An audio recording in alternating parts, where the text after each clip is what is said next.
Baik, perkenalkan nama saya Dharma Diputra dengan NIM E1E021075. Di sini saya akan memaparkan hasil penelitian saya yang berjudul Pengaruh Pelaksanaan Kurikulum 2013 terhadap Prestasi Belajar Siswa pada Mata Pelajaran Matematika Kelas Tinggi di SD Negeri 108 Bengkulu Utara. Untuk mempersingkat waktu, langsung saja saya akan masuk ke hasil dan pembahasan. Sebelumnya saya akan membahas tentang hasil uji validitas pada angket yang saya gunakan dalam penelitian ini. Validitas adalah suatu ukuran yang menunjukkan tingkat-tingkat kevalidan suatu instrumen. Untuk mengkaji validitas instrumen angket yang akan disampaikan dan diberikan kepada objek penelitian valid atau tidak, maka peneliti mengadakan uji coba instrumen angket dengan pernyataan dan pertanyaan yang dilakukan terhadap siswa kelas tinggi di SD Negeri 108 Bengkulu Utara. Selanjutnya, untuk menganalisis tingkat uji validitas item angket yang digunakan dalam penelitian ini, menggunakan teknik korelasi persen produk momen, yang dimana sudah dipaparkan pada PowerPoint ini, yaitu di tabel 3.5 dibahas tentang hasil tryout validasi angket, yang dimana di sampingnya itu terdapat rumus dari korelasi persen produk momen. Setelah melakukan perhitungan menggunakan rumus korelasi persen produk momen, diketahui nilai RxC sebesar 0,569. Untuk mengetahui validitasnya, maka dilanjutkan dengan melihat tabel R produk momen pada taraf signifikan 5% dengan jumlah siswa atau responden 20 siswa, yaitu sebesar 0,444, sehingga hasil hitung RxY sebesar 0,569 ternyata lebih besar dari R tabel pada taraf signifikan 5%. Maka validitas angket dinyatakan valid. Yang berikutnya yaitu pembahasan uji reliabilitas. Reliabilitas adalah untuk mengetahui sejauh mana hasil pengukuran tetap konsisten apabila dilakukan pengukuran 2 kali atau lebih terhadap gejala yang sama dengan menggunakan alat pengukuran yang sama. Rumus yang digunakan dalam uji reliabilitas ini adalah metode Alpha-Cronbach. Pada slide PPT sudah ditampilkan tabel 3.7 pengujian reliabilitas angket item serta rumus dari uji reliabilitas ini, yang dimana sudah terpapar hasil dari uji reliabilitas, yaitu sebesar 0,866. Jika R hitung lebih kecil sama dengan R tabel, maka item angket yang diujikan reliabilitas, maka R11 lebih besar sama dengan 0,60, maka soal dinyatakan reliable atau dapat dipercaya. Dari perhitungan di atas dapat diketahui bahwa R11 sama dengan 0,866, maka R11 lebih besar sama dengan 0,60, maka soal dinyatakan reliable atau dapat dipercaya. Dengan demikian, angket tersebut reliable sehingga angket tersebut dapat dijadikan instrumen penelitian. Yang berikutnya yaitu pembahasan dari variabel X. Pada penelitian ini, peneliti menyajikan data yang berkaitan dengan pelaksanaan kurikulum 2013 pada siswa kelas tinggi di SD Negeri 108 Bengkulu Utara. Data yang disajikan didapatkan dari hasil angket yang telah peneliti lakukan, yaitu hasil jawaban angket 35 orang sampel dengan 18 item pertanyaan yang valid dan sudah diuji cobakan di SD Negeri 108 Bengkulu Utara.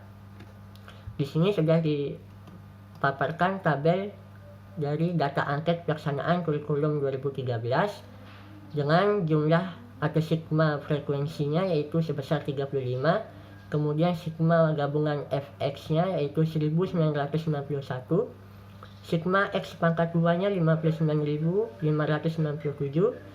kemudian sigma Fx pangkat 2-nya yaitu sebesar 109.785.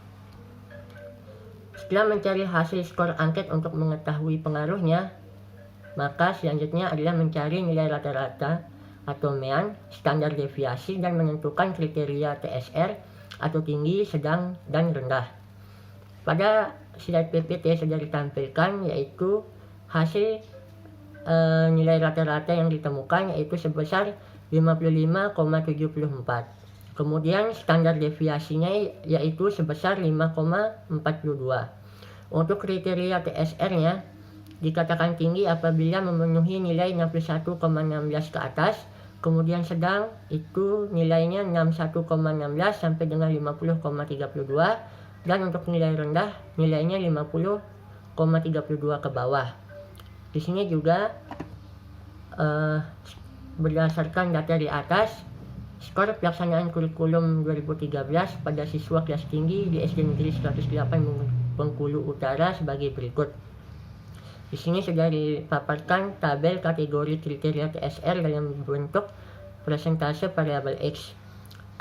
Kategori tinggi di sini ditemukan frekuensi sebanyak 7 dengan persentase 20%. Kemudian kategori sedang dengan frekuensi 22 dengan persentase 62,86%, dan kategori rendah dengan frekuensi 6 dengan persentase 17,14%. Dari data tabel di atas, maka dapat diambil kesimpulan bahwa pelaksanaan kurikulum 2013 termasuk dalam kategori sedang. Hal ini dapat dibuktikan dari jumlah frekuensi dan presentasi yang telah didapat, yaitu frekuensi sampel sebanyak 22 siswa dan persentase sebesar 62,86% yang berada pada kategori sedang. Pembahasan berikutnya yaitu pembahasan terkait variabel Y atau variabel terikat.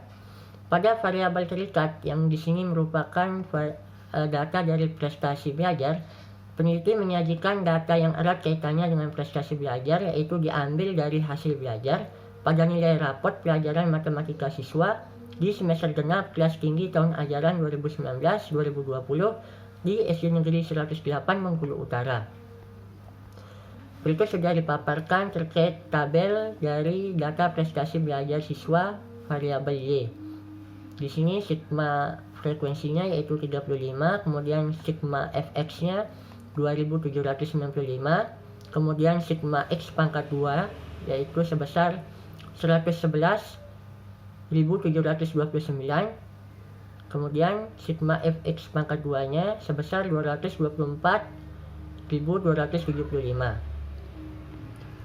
Setelah hasil skor prestasi belajar mata pelajaran matematika kelas tinggi diketahui, maka langkah selanjutnya adalah mencari nilai rata-rata mean, standar deviasi, dan menentukan kriteria TSR tinggi, sedang, rendah, yang dimana mean pada data variabel Y-nya itu sebesar 79,85, kemudian standar deviasinya itu sebesar 5,54. Untuk kriteria tinggi, sedang, rendahnya, tinggi dikategorikan tinggi apabila nilainya 85,39 ke atas, kemudian sedang dikategorikan sedang itu apabila nilainya 85,31 sampai dengan 74,31. Kemudian untuk kategori rendah itu nilainya 74,31 ke bawah.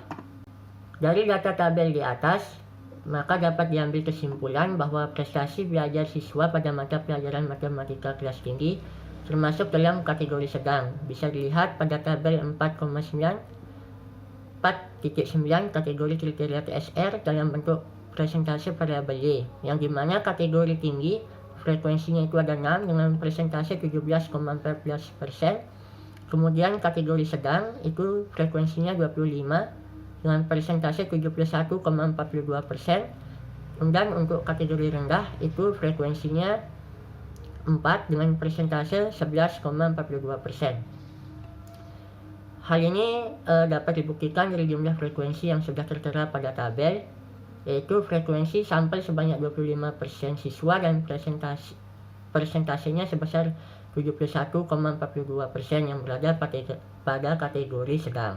Berikutnya yaitu pengujian hipotesis untuk melihat pengaruh pelaksanaan kurikulum 2013 yaitu variabel X terhadap prestasi belajar siswa pada mata pelajaran matematika kelas tinggi yaitu variabel Y.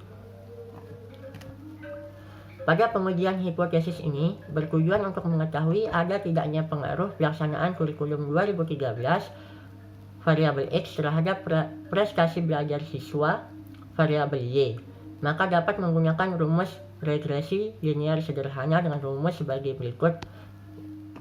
Y sama dengan A tambah B X, yang dimana Y merupakan nilai ramalan yang dihasilkan regresi, kemudian A merupakan perpotongan garis dengan sumbu tegak, dan B merupakan kemiringan gradien. Berdasarkan hasil perhitungan di atas, dapat diperoleh hasil persamaan regresi linear sederhana. Di sini sudah dilihat pada PowerPoint, nilai A-nya yaitu sebesar 30,24 dan untuk nilai B-nya itu sebesar 0,89x. Hasil perhitungan di atas yang telah dilakukan menghasilkan suatu persamaan yang menunjukkan nilai X merupakan regresi yang diestimasikan sebagai berikut. Harga konstanta A sebesar 30,24, artinya ketika pelaksanaan kurikulum 2013, variabel X sama dengan 0 yang merupakan harga konstanta, prestasi belajar variabel Y sudah memiliki nilai sebesar 30,24. Kemudian B yang merupakan koefisien regresi sebesar 0,89, artinya setiap kenaikan satu kali pelaksanaan kurikulum 2013, maka nilai prestasi belajar siswa akan meningkat sebesar 0,89. Tanda plus pada koefisien regresi menunjukkan adanya pengaruh positif jika variabel X yang merupakan pelaksanaan kurikulum 2013 meningkat, maka variabel Y yaitu prestasi belajar mengalami peningkatan. Mengestimasi atau memperkirakan persamaan regresi linear sederhana jika nilai X-nya merupakan 2, nilainya X-nya 2, 5, 10 maupun 15, maka dapat diketahui nilai Y-nya adalah, jika nilai X-nya 2, maka nilai Y-nya adalah 32. Kemudian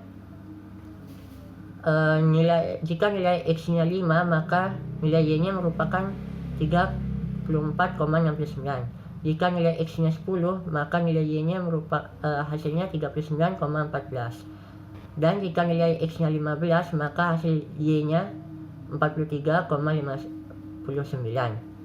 Sesuai dengan grafik persamaan regresi linear sederhana yang sudah dipaparkan pada PowerPoint di atas. Kemudian pemaparan yang berikutnya yaitu melihat keeratan hubungan pelaksanaan kurikulum 2013, yaitu variabel X terhadap prestasi belajar siswa, yaitu variabel Y. Pada langkah ini digunakan untuk mengetahui adanya keeratan hubungan pelaksanaan kurikulum 2013 terhadap prestasi belajar siswa adalah dengan menggunakan rumus korelasi persen produk momen, yang dimana di sini hasil dari rumus setelah penggunaan rumus korelasi persen produk momen didapatkan hasil yaitu RxY-nya sebesar 0,88. Kemudian jika kita lihat di tabel 4.14 pedoman tingkat hubungan pada koefisien produk momen, berdasarkan tabel di atas dapat disimpulkan kuatnya hubungan antara variabel yang dihasilkan analisis dapat diketahui berdasarkan besar kecilnya koefisien korelasi yang diperoleh.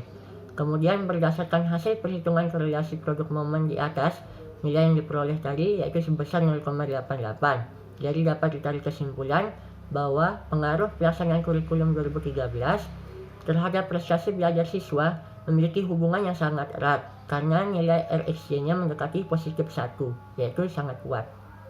Kemudian pemaparan berikutnya yaitu melihat berapa besar kontribusi atau sumbangan pelaksanaan kurikulum 2013 variabel X terhadap prestasi belajar siswa kelas tinggi variabel Y. Langkah terakhir untuk mengetahui seberapa besar kontribusi pelaksanaan kurikulum 2013 terhadap prestasi belajar siswa dilihat dalam bentuk persentase dengan menggunakan koefisien determinasi yang rumusnya sudah dipaparkan pada PowerPoint di atas. Dari perolehan hasil data di atas, maka dapat disimpulkan bahwasannya pengaruh variabel X yaitu pelaksanaan kurikulum 2013 terhadap variabel Y, prestasi pelajaran matematika kelas tinggi di SD Negeri 108 Bengkulu Utara mendapat persentase sebesar 77,44% dan 22,56% dipengaruhi oleh faktor lain yang tidak diteliti. Kesimpulan dari hasil penelitian saya yaitu dapat disimpulkan bahwa ada pengaruh pelaksanaan kurikulum 2013 terhadap prestasi belajar siswa pada mata pelajaran matematika kelas tinggi di SD Negeri 108 Bengkulu Utara.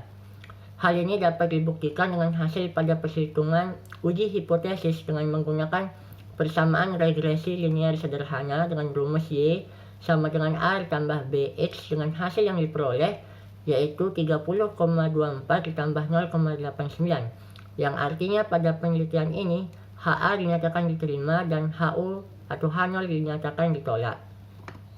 Sekian pemaparan hasil dan pembahasan pada penelitian saya. Jika ada salah kata mohon dimaafkan. Sekian, terima kasih.